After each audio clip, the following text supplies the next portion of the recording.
kahit hari ng tugma, palalamunin ko ng multi. Para ipisa yung ama! Talagang tumira ng bata! Parang si Balakid! Isa sa pinakamalaking event ng Flip Top kada taon ay ang Ahon. Ito yung huling event ng taon at kadalasan, mga solidong MC ang nakapaloob sa lineup. At syempre, pang-diin ng performance din ang ipapamalas ng bawat sasalang dito. Kumbaga, pwede natin sabihin na isa to sa special na event ng Flip Top. Kaya naman ganado ang bawat isa na makapagpasiklab sa entablado. At para sa content natin ngayon, tara at ating balikan ang mga malakasang bakbakan sa Ahon 16, Day 2. Pero bago natin simulan, kung bago ka pa lang dito at interesado ka sa ganitong usapan, partikular sa rap battle, ay iniimbitahan kita na mag-follow at subscribe sa ating Facebook page at YouTube channel. Umpisa natin sa salpukan ng dalawang mainit na battle MC noong 2025 na si GL at Poison 13. Sa ganda ng naging run nila sa nasabing taon ay inaasahan na ng karamihan na magiging dikdikan ang laban. At ayun nga mismo ang eksaktong nangyari, palitan ng momentum sa entablado at bigayan ng mga solidong bara. Lamang, yanang, yabang, parang, batang, walang, galang, barang, pamban, nyaga, langang, kanyang, kasang, kapang, atang, talang, kalang, kasang, ganyang, panang, kalan, batang, tabang, tumugma ka ng di-Ingles at huwag kang bastang mamanghalang!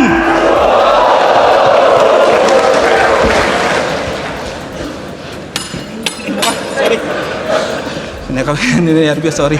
Sige, kumain ka ng multi kung dyan ka gagaling. Huwag ka lang mapapraning. Iinda at dadaing. Ano nasa na si Zoro? Huwag ka ngang nangaaning. Kahit nahulog yung kutsara, tol, wala nang dadating. Piling Alpha Eno, kasududurugin lang kita gamit alpabeto. G! Simulan natin sa A. Ako'y A-game, kahit laging busy. Ika'y sunog sa aking round parang nag-burn ng CD. Kasi ito ay easy, you can't F with me. Kasi G ang bida, and from G to P, yung gap ay kita. O G to P, gap. Ano, lokohan? Ba't nag-skip sa hulihan? Nasaan yung H to O? Eh di nasa tubigan.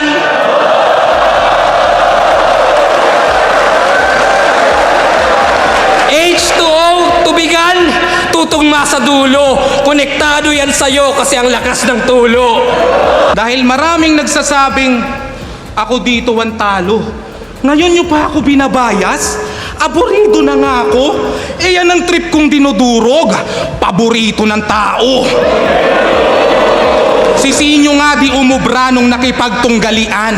Kinailangan niyang mag-choke para meron siyang dahilan.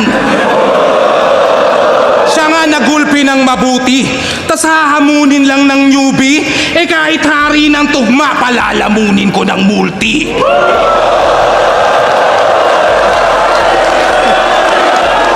Kaya nung Zoro, ako'y Akainu, yung lava'y ini-inject. Ako yung magma, sa magmahal tumutunaw ang effect.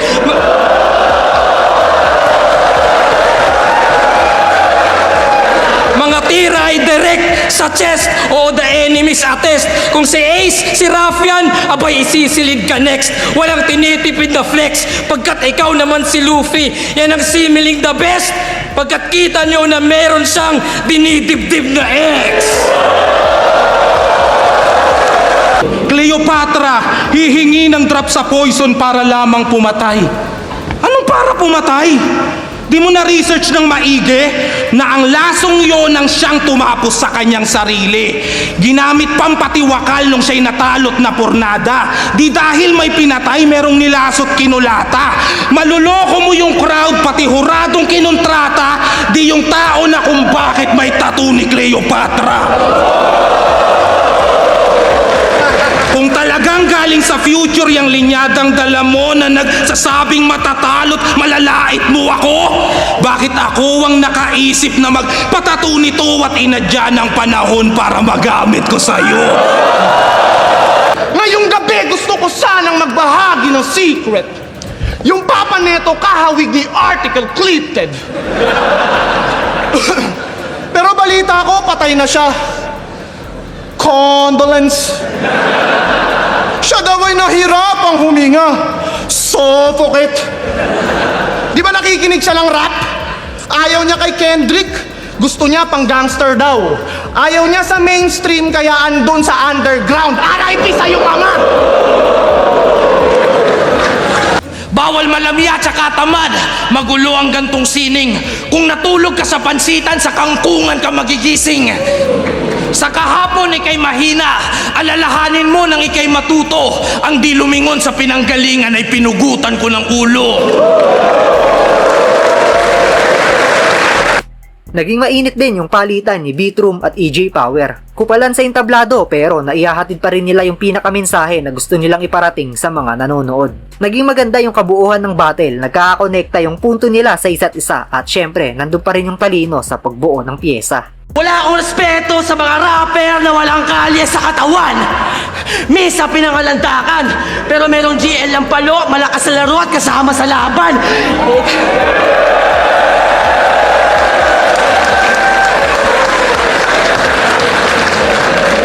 Kasama sa laban.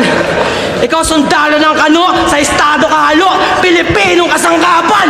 Pilipinong kasangkapan! Gago, wala kami respeto sa rapper na hindi makabayan! Hip Hop United! Wala nang matatanga yung mga mali mong binibitaw. Ngayon alam na ng lahat, marami ka lang nililigaw. Kaya nga lahat madadala, ultimo pati ikaw, pag narinig mo na yung pinaglalaban mong people, power ang sinisigaw.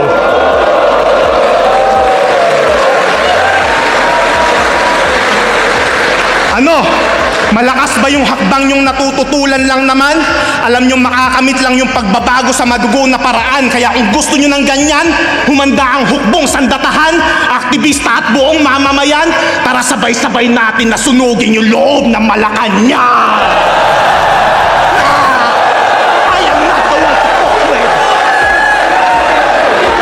Pinipili-pilipiti mga liig, kahit pila-pila ibibitin pati warik pa. Sila mga di nakakabilib, kalakalabanin ako'y napakadali baliktad. Natuto ka lang, alam mo malupit na, malaki kang patawa, tsapusit ka puta. Bawat flow may punch, wala man tong slang, pero sa akin tatagilid ka. Sige pumagitna ka pa, ulul, gusto mo ba? Sige, lika, iha, zaking bida, kain sakin parang pika, aking pina, pakitang di ka, papandiin na saliga, minamaniyang, mga mahinang walang tira, ay maiiwan, o teka repa. Aba di mo pansin na sabog ka pa rin, take note flow, di na meta, tangina ka! Papalag ka pa ba kapag ako na nagbabaga ng kataga? Mga ngapa ka ngayong napasama ka, bigla ka napasama. Lalaga pa ka sa bababawat bugsak ng dila malala. Kung karapat-tapat ka na makatapat at tatangin na mo ka na pa! Nilaban niya kay Sherry, si Cray, dinamay na sarap. Pero hindi ko bababuyin yung babae mong anak. Alam ko sa Amerika siya lalaki at proud ang kanyang dad. Eh di mamatay siya sa bullying kasi brown kanyang balat! At di kakupalan yun, realidad yun nagamit. Buhay niya ang pangit kaya ang ganda ng topic. Dinamay ko na anak niya, nilagay ko sa panganib. Talagang tumira ng bata, parang si Balakid. Paatuod, balikbayan box leeg. Inimprove na lamang lupa, konkretong sahig. Kabastusan ko naman siya, boy, matatanaw ng mata mo. Panoorin mo kung paano laplapin ni Unico ang aking kamao. Nga drama po, tong taong to, Diyos ko. Sa kahon mo na mukha, isisilid tong 3 lumpo. Kakaasan yung manalo, pinasiksik nyo, hanggang ang matalo ako ay maging net-net mo. Mamatay kapag tapos lumaban sa akin, parang Liljan at Romano!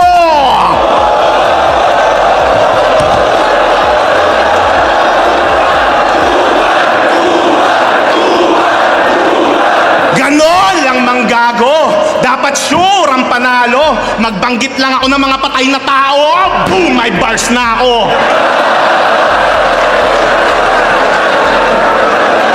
Kaya wag mo ako mapangaral-pangaralan. Yang diskarteng yan palyado. Kaya nga tayo pinagtapat eh. Parehas tayong tarantado. Andito tayo sa entablado. Kung saan bawal kang magbago. At tandaan mo kung sinong unang maging mabait. Matik yun ang matatalo. Sa ngayon, paborito ka ng tao, pangalan mo pinagsisigawan, pwede mo yang gawing sandalan. Habang ako na puno ng issue, nadapa man ay bumangon, pinakunat na ako ng larangan. Di ko man naranasan mahalin ng tao, madalas mang pagkaisahan, tanggapin nyo na lang yung katotohanan. Na mula nun mas ginagalingan ko lalo at di na ako nagpatalo, yun ang di nyo matatawaran. Kung ikaw dumanas na ito puta, magagawa mo ba yan ngayon? Yung bagyohin ng pagdududa, naniniwala lang ambon. Tumayo kong hari sa aking kuta, ako rin yung sandata at kampon. Wala mang title to sa turna, matagal nang may puso ng kampyon. Syempre, hindi pwedeng mawala dito yung dikdikan na laban ni Lipcram at Katana para sa titulo ng Isabuhay. Pangalawang sampanan ni Lip sa Isabuhay Finals at sabik na tong kunin yung corona na minsan na niyang muntikang masuot. Kontra naman yan sa bumubulusok pa itaas na karera ni Katana at syempre, hindi rin ito palalagpasin ang pagkakataon na mapasa kamay ang kampyonato. Sa sobrang dikit ng laban, 4-3 ang kinalabasan na resulta. Ako nung sinabi kong siguradong finals yung patutunguhan ko, andito ako ngayon! Baka daw di ako tumodo, kalugar yung kalaban. Oo, taga Las Piñas nga kami. Pwedeng taon nga to ng Las Piñas. Pero akin lang tong gabi! Wala akong pake kung pagsilip ang kalaban, mahanapan akong butas. Di naman ako kaya niyan ibaon. Isa lang kailangan kong butas, yung pagsasalpakan ko sa'yo pagkatapos kitang ikahon. Lipcram ng nuira ba ngayon? Ulul kahit kailan pa tumataon. Tandaan mong nuira ka lang undo, malakas ako sa kahit anong panahon. Pinakita ko lang yung ating gap, di mo pa deserve yung title cup. Isang buwan kang tumakbo sa isip ko para gawin lang runner-up. Yung 3 laban ko Yung 3 laban ko mahina, pasensya sa mga nag-abang. Sinasapat ko lang yung linya para sa kalaban lumamang. Lumabas na yung tunay na ako, ikay hati-hati na lang. Di ka namamalikmatang, ito na yung Lipcram na pang tournament, kararating pa lang. Paano ako maniniwala na walang ambagan? Etong mga idol yung support. Kung si Kayam kalaban mo na, tinutulungan ka pang makaabot sa tuktok. Lamang daw siya sa akin pagdating sa punches. Tama naman ang yung kutob kung titimbangin mo o sa timbangan yung mga magkakatunog. Mga astanggot, mapuputulan lang ng sungay at buntot, papalunok. Damhin mo ngayong mag-agaw buhay ng busog. Panggigigilan gang silip, malantang gulay, pagsubsob. Kala mo may baklang anak sa sobrang husay mambugbog. At wala ng resurrection. Ito'y maaagnas ng buo, pinaghalo-halong buto, at dun masisilayan yung markong bungo. Kasi tanggap ko na kaya niyang gayahin yung mga top 5 nyo, pero never siyang magiging isa sa top 5 nyo. Kasi tandaan, may Neil Armstrong dun sa buwan, may Newton din sa gravity. At pag sinabing Einstein, merong relativity. Pero sino nag-improve sa mga formula na binuod? Exactly, kilala nyo yung pioneer pero di yung sumunod. Anong ban di ako tulad nyo na de-define kung ilan yung napatapik? Ganun pa man, 3 pang Battle of the Night sa aking 3 na pagpanik. Nanatiling solid tong saint, ang naban yung mga false idols nyong napatalsik. Kaya nga sa lahat ng putya, tanggal ka na. Ako lang yung nakabalik, anong ban? Sinasawsaw lang sa kape, matiklamon kahit agahan. Dapat tong ban ay tumabi, malamang matotal sa banggaan. Kalaunan may ban sa vape, tsak masusmoke yan sa bugahan. Tanungin nyo pa si Alaric, di ba boss? Matagal ko nang nalagpasan yung ban, tapos na yung usapan. Kakagamit mo ng word na metropolis, ikay dinampot ng pulis. Nanahimik boses niyang parang poses nung meron ng Miranda rights. Wala ka imake pag mo ige-eto please. Napapikit ano nakapi-eto mes. Tigo yung tropa niya out so bitch. O diba dama mo sakit kahit magbago Vicks. Ikay nababad sa puro slant at puro parang mo na rima. Ako effective, sobrang lupit na palong post ko si Enigma. Dahil sa puro wak mo na linya, waipik ka sa liga, tumpalpak masisiba. Kaya pa ni si Baby Jack kasi si Tito Jack mabisa. Kung tunay kang galing sa future, ba't di mo matandaan lahat ng mga totoong nangyari sa nakaraan? Kung ganyan ang time traveler, marapat bang palakpakan? Iniiba yung past dahil may nagawang kapalpakan? Sanay ka sa time paradox? Sanay ka sa time paradox? Yung tenga mo pakituon. Katulad lang ni Doctor Strange ang nagawa't naging tugon. Sa daming timeline na natalo mo ko't nagapi doon. Isa lang ang possibility matalo ka at ito yun.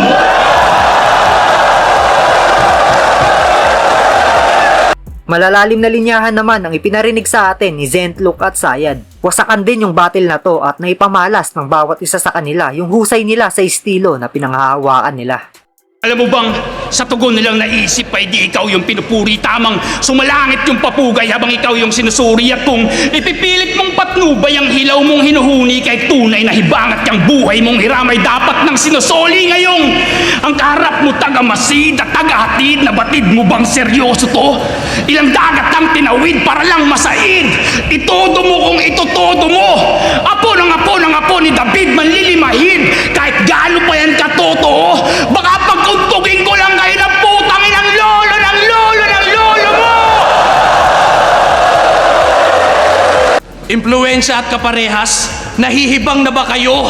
Kailan may di ako nagpabaya, paano ako nahalin tulad sa'yo?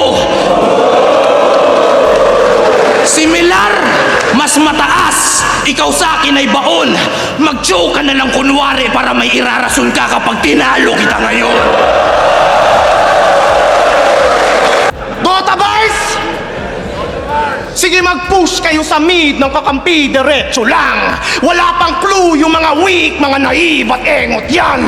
Ako'y Earthshaker, may agonims na sa tabi, tsetsempo lang. Wasak yung Zeus, pati yung crit pag dagger in, tas echoes lang. Parking to! Huwag mong arangan yung daan, pinakawak na linya, tumatak sa liga. Sobrang unforgettable, 2 taon siyang nakalimutan ni Enigma. Tapos ito, mas ahead, pues aking tatagpasin. Kung inuukit mo ulit, pangalan mo handa akong burahin. Di ka masangat mamen, tinapat ka sa aming apat para ipamukha sa yung rookie ka pa rin.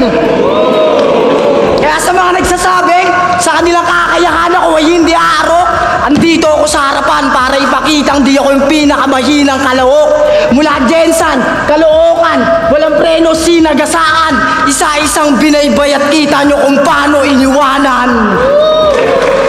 Galing sa wala at sa wala rin napunta, at wala nang dahilan para hindi ka itumba. Sa akalang laitan ay masiyasat sasik, at may para palitan kaya minarapat ibalik ang bulong na naging sigawat ng siya na naging puot, nalulong at nakabitaw, at nung nag-isa ay nakalusot habang parong ikaw paralisa sa kakasunod sa mga bugtong ko na palitaw ang pagkaila ay kinalugod. Kanyang galawan katagalan halata na nag-decline. Mga banat sobrang babaw, di kailangan mag-deep dive. Kaya kung crit nyo, kill to pag nag-beast mode. No mercy, maka-beef to, walang peace talks. Malas neto sa akin siya na itapat. Dihado na yung copycat. At ngayon yung masasabing it's a rap, kasi binalot na sa body bag. At ayan nga ang mga solidong linya mula sa Ahon 16 Day 2. Grabe talaga yung mga battle kapag Ahon event. Pero kayo ba mga tol, para sa inyo, sinong MC yung pinakamalupit sa Day 2 ng Ahon 16? I-comment mo na yun sa ibaba at pag-usapan natin yan.